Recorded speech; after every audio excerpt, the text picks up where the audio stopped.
siap lawan pejabat bajingan, siap lawan pemerintah yang zalim. Kalau mereka para koruptor, para pejabat-pejabat biadab, para pejabat yang menyengsarakan rakyat, mereka lawan atau biarkan, lawan atau biarkan, lawan atau biarkan, maju atau mundur, siap hancur, siap binasa, siap mati. Allahu Akbar. Ini jangan kita berikan kesempatan sedikit pun. Bagaimana caranya? Caranya adalah sadarkan mukibin, jangan ikut lagi mereka. Banyak sudah yang terkecoh oleh pengakuan mereka sebagai turunan Nabi. Pas diteliti ternyata jangankan keturunan Nabi, orang Arab aja bukan. Ini para kabid-kabid itu, jangankan mereka keturunan Rasulullah, orang Arab aja bukan. Siapa yang tidak mau ikut dengan aliran besar ini, dengan tuntutan rakyat, pemerintah yang bersih, siapa yang tidak patuh, saya akan tidak. Saya tanya kepada semua masyarakat yang hadir di sini. Di sini ada masyarakat Bekasi Kabupaten, betul? Ada masyarakat Bekasi Kota, betul? Ada masyarakat Cikarang, betul? Ada Tambun, betul? Sampai Karawang, betul? Sampai Purwakarta, betul? Saya tanya semua yang hadir, siap lawan pengkhianat bangsa? Siap lawan pengkhianat bangsa? Siap lawan pejabat bajingan? Siap lawan pemerintah yang zalim? Kalau mereka para koruptor, para pejabat-pejabat biadab, para pejabat yang menyengsarakan rakyat, mereka lawan atau biarkan, lawan atau biarkan, lawan atau biarkan, maju atau mundur, siap hancur, siap binasa, siap mati. Allahu Akbar, Allahu Akbar. Indonesia merdeka, merdeka, merdeka. Allahu Akbar. Hidup. Dengar ada yang mau sweeping habaib katanya. Hah? Kalau mau sweeping habaib, sweeping Bahar bin Smith dulu. Nggak usah jauh-jauh. Datang Pondok Pesantren Tajul Alawiyin, Desa Pabuaran, Kecamatan Kemang, Bogor. Sweeping Bahar bin Smith. Jadi jangan kalian bikin istilah pribumi non pribumi. Bangsat, dalam tubuh saya bukan hanya mengalir darah Rasulullah. Saya punya ibu, saya punya ibu. Itu bukan syarifah. Saya punya ibu, darahnya ada darah suku Bajo, ada darah suku Buton, ada darah Minahasa, ada darah Flores. Saya punya abah, punya nenek, itu ada darah Ternate. Saya punya abah, punya kakek, punya ibu, itu ada darah Sanger Manganitu. Jadi ada 7 darah Indonesia Timur dalam tubuh saya. Jadi nggak usah mau pakai sok-sokan pribumi. Kalau bilang pribumi, saya juga pribumi. Jangan. Nah, ini yang kayak begini-begini yang bikin rusak Indonesia ini, betul? Betul. Jadi kalau kalian bilang mau sweeping habaib, nggak usah habaib yang lain, jangan. Datang aja ke Ponpes Tajul Alawiyin. Kalau nggak pulang tinggal kepala, bukan saya Bahar bin Smith. Wassalamualaikum warahmatullahi wabarakatuh.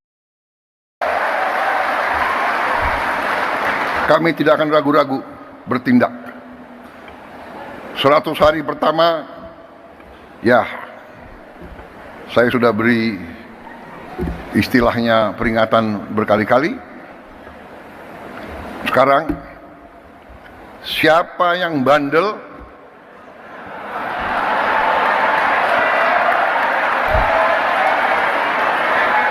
siapa yang dablek, siapa yang tidak mau ikut dengan aliran besar ini, dengan tuntutan rakyat, pemerintah yang bersih, siapa yang tidak patuh, saya akan tidak.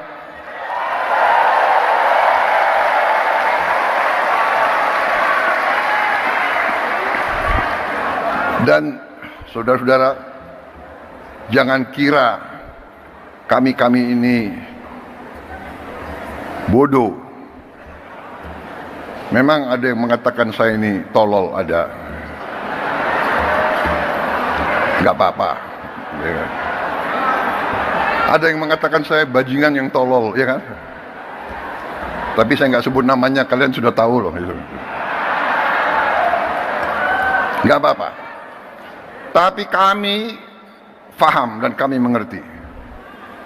Dari saudara-saudara, ya, 100 hari pertama kami akan baik. Dalam arti, saya berharap ada kesadaran. Saya pernah menyampaikan, seluruh aparat, seluruh institusi, bersihkan dirimu.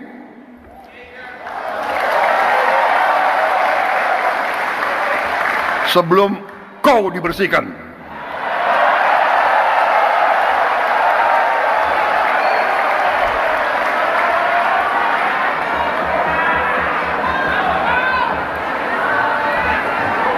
Dan saya ingatkan semua aparat, kesetiaanmu adalah kepada bangsa negara dan rakyat Indonesia. Kalau kau tidak setia kepada rakyat Indonesia, kalau kau menghalangi kebijakan-kebijakan yang untuk membantu rakyat Indonesia, saya akan tindak saudara-saudara sekalian.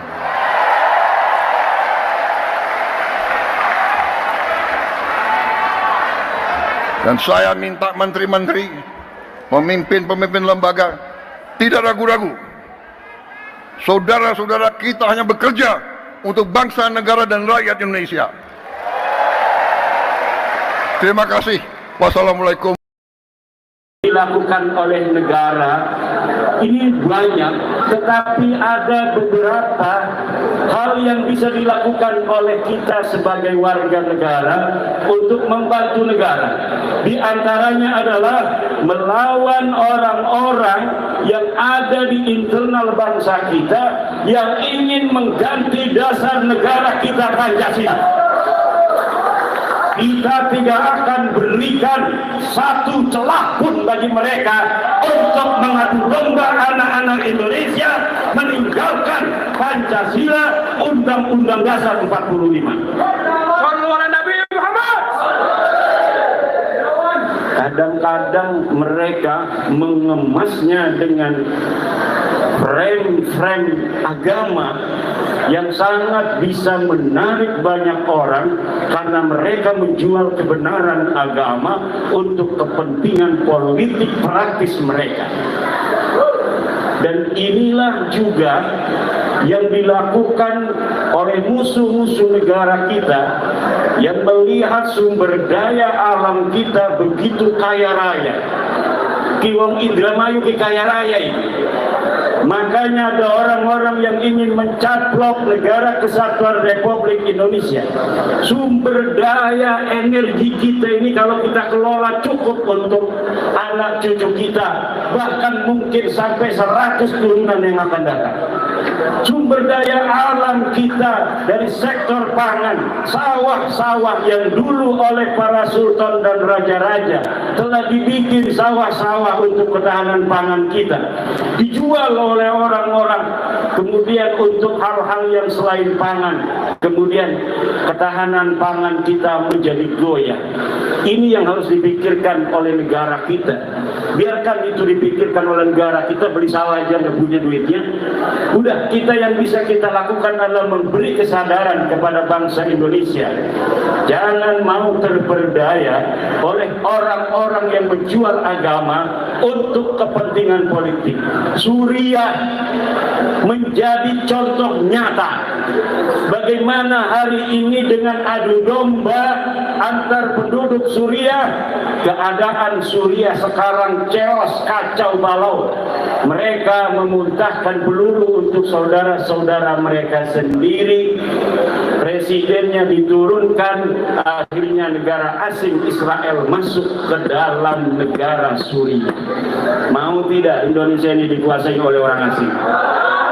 Maka itu petoak-petoak yang selalu ingin mengganggu dasar negara kita, merongrong dasar negara kita, NKRI kita. Ini jangan kita berikan kesempatan sedikit pun Bagaimana caranya? Caranya adalah sadarkan mukibbin jangan ikut lagi mereka. Mereka bukan hanya menjual agama, tapi juga menjual Rasulullah. Mereka mengaku sebagai keturunan Rasulullah untuk apa? Untuk menjaring para mukibbin itu agar hilang kesadaran kritisnya terhadap nilai-nilai kebangsaannya. Akhirnya mereka menerima apa yang mereka ajak, padahal itu bukan untuk manfaat yang diajak, tapi semata untuk kepentingan dirinya dan kelompoknya saja. Banyak sudah yang terkecoh oleh pengakuan mereka sebagai turunan Nabi.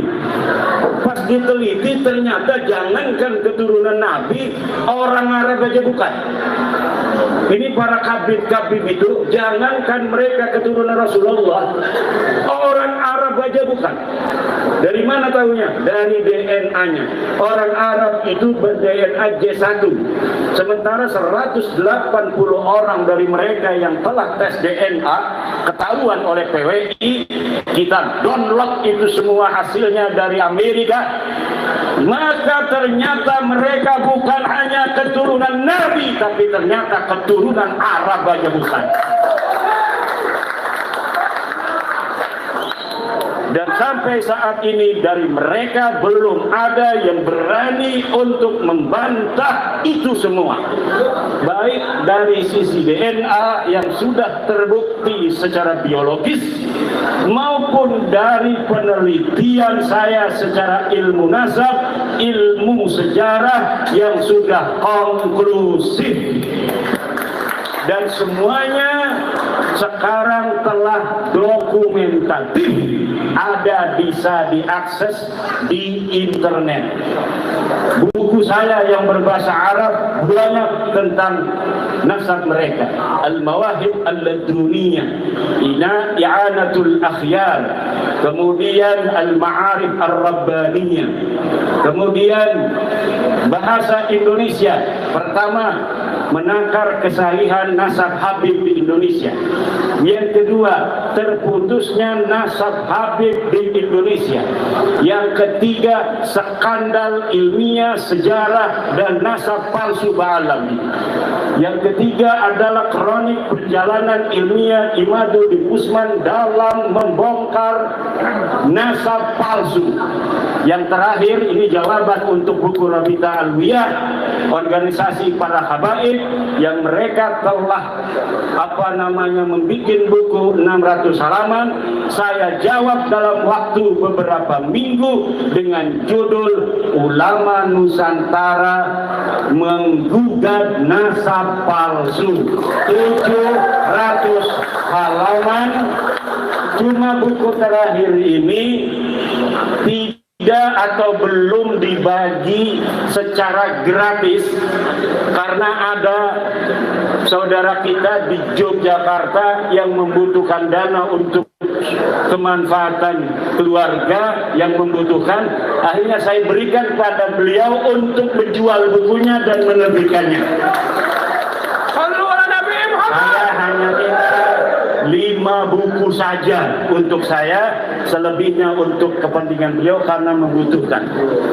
Jadi kalau misalnya para bapak, para ibu yang hadir, khususnya para pengurus PWI yang sudah sadar, yang sudah tidak husnudon, para putra-putri Wiralodra.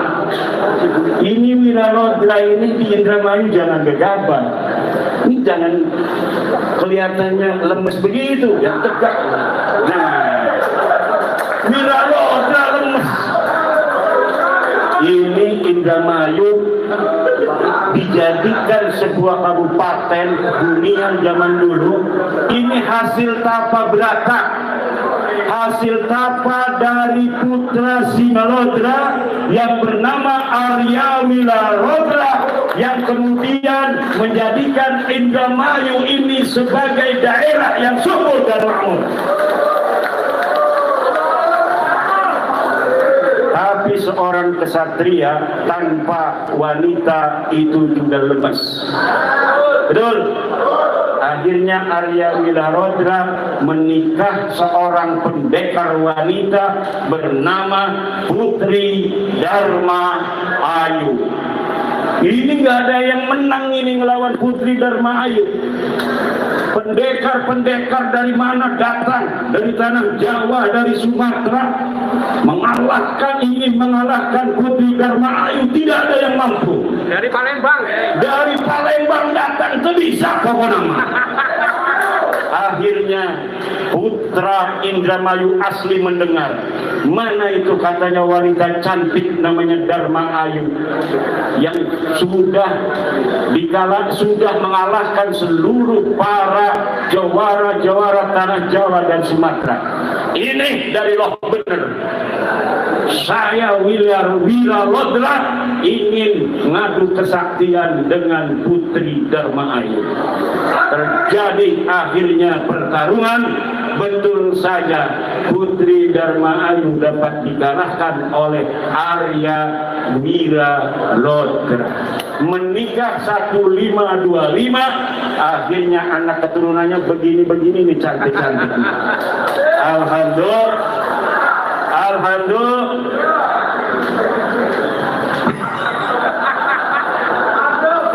Ini belum ngopi semua yang jaga saya ini. Waduh. Ibu bapak hadirin ma'asyiral muslimin rahimakumullah. Jadi ini penting sekali lagi, PWI didirikan dengan asas kebangsaan dan asas keagamaan. Dalam asas kebangsaan kita mengikuti, ini baru nih, sudah ngopi. Dalam kebangsaan kita mengikuti, kita berasas dengan asas Pancasila dan Undang-Undang Dasar 1945. Di dalam keagamaan kita berakidah ahli sunnah wal jamaah an-nahdiyah. Apa artinya an-nahdiyah? Bahwa PWI lahir dari rahim Nahdlatul Ulama dan akan berjuang untuk kepentingan para warga Nahdlatul Ulama, khususnya tentang kemanusiaan mereka yang hari ini dihina-hina, dianggap orang yang paling pinternya itu jauh kedudukan kemanusiaannya daripada Habib yang bodoh 70 derajat. Ini adalah penghinaan kemanusiaan, tidak sesuai dengan Pancasila sila kedua, kemanusiaan yang adil dan beradab. Udah manasabnya palsu, betul? Udah manasabnya palsu, nganggap orang lain lebih rendah 70 derajat. Yang dianggap lebih rendah itu adalah orang yang paling mulia, yaitu para kiai dan para ulama. Sejarah-sejarah dipalsukan. Katanya Sunan Gunung Jati itu bin Yahya. Katanya Pangeran Diponegoro bin Yahya. Katanya apa namanya itu Sumodiningrat juga bin Yahya. Sultan Hasanuddin Banten katanya bin Yahya. Ini adalah sebuah pembelokan sejarah yang apabila mereka berhasil untuk menulisnya, kemudian diyakini kebenarannya oleh anak cucu kita, maka ke depan sejarah Wali Songo, sejarah Sunan Gunung Jati itu akan belok, bukan menjadi asli Nusantara, cucu dari Prabu Siliwangi, tetapi dia adalah imigran Yaman. Ini akan terjadi bahwa nanti Sunan Gunung Jati adalah imigran Yaman. Akhirnya kemuliaan akan diberikan kepada orang-orang Yaman, sementara orang Sunda, orang Jawa, orang Indramayu kebagian apa-apa, tidak kebagian apa-apa. dalam kemuliaan di masa yang akan datang. Kuburan dibikin palsu. Wali Songo datang 1500, mereka bikin makam bohongan diberi tahun 1300. Artinya apa? Artinya bahwa mereka ingin merebut siapa orang yang menyebarkan agama Islam di Nusantara. Dari keaslian sejarah para Wali Songo, mereka ingin merebut agar Islam ini diyakini dalam sejarah, disebarkan oleh orang-orang Tarim. Mereka juga membuat narasi bahwa Indonesia bintu Tarim, Indonesia adalah putrinya Tarim. Tarim itu apa? Sama Indramayu aja gak ada apa-apanya, apalagi sama Indonesia. Dibandingkan Indramayu aja Tarim itu tidak apa-apanya, apalagi dibandingkan Indonesia. Dia katakan Indonesia bintu Tarim apa-apaan. Berapa PAD-nya dia? Berapa pendapatan asli daerah Tarim? Berapa jumlah penduduk Tarim? Di bawah 1 juta. Jangankan untuk dia lebih mulia dari Indramayu, mungkin dari Loh Bener aja lebih mulia Loh Bener. Kita dibikin narasi-narasi yang bikin pakai udeng-udeng, makanya saya pakai udeng-udeng, pakai jubah, pakai sorban. Indonesia bintu Tarim. Ada lagi kabid yang mengatakan, saya bertemu dengan kiai paling sepuh di Jawa Barat. Lalu dia mengatakan dia bermimpi dengan Prabu Siliwangi, dan Prabu Siliwangi mengatakan Jawa Barat ini milik NTB, katanya. Ini narasi-narasi dusta begini, walaupun kelihatannya sepele, kalau diulang-ulang terus, kemudian diyakini, maka ini akan dianggap sebuah kebenaran. Yang Prabu Siliwangi ini yang megang mic warna merah ini cucunya Prabu Siliwangi. Orangnya jelas, wajahnya wajah orang Sunda, wajahnya wajah orang Indramayu ini. Walaupun Banten asalnya dari Cirebon, Indramayu mungkin saja, walaupun saya belum meneliti, masih ada darah Arya Wilarodra. Ini jangan sampai nih, tadi budaya-budaya kita dihilangkan. Pesantren-pesantren sekarang tidak ada lagi tuh yang baca-baca kidung begitu. Utawi seke puji iku keturing Allah.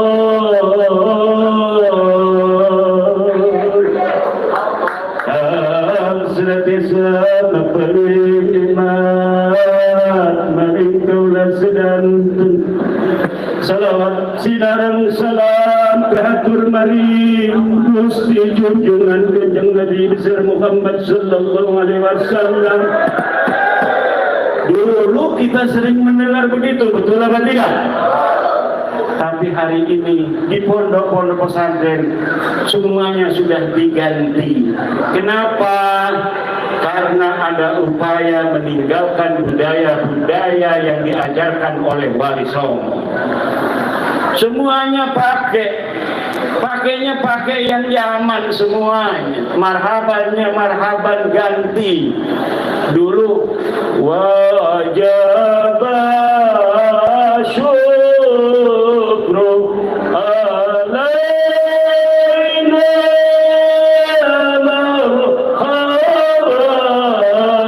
ya yauma marhaban ya yauma marhaban ya yauma marhaban. Sekarang diganti semuanya. Untuk apa? Agar ada sebuah kebenaran bahwa Islam diturunkan bukan oleh Wali Songo, tetapi oleh orang-orang Yaman. Kita akan lawan narasi-narasi itu. Untuk apa? Karena kita yakin para Wali Songo dan keturunannya yang masih ada hari ini mempunyai niat suci untuk bangsa Indonesia.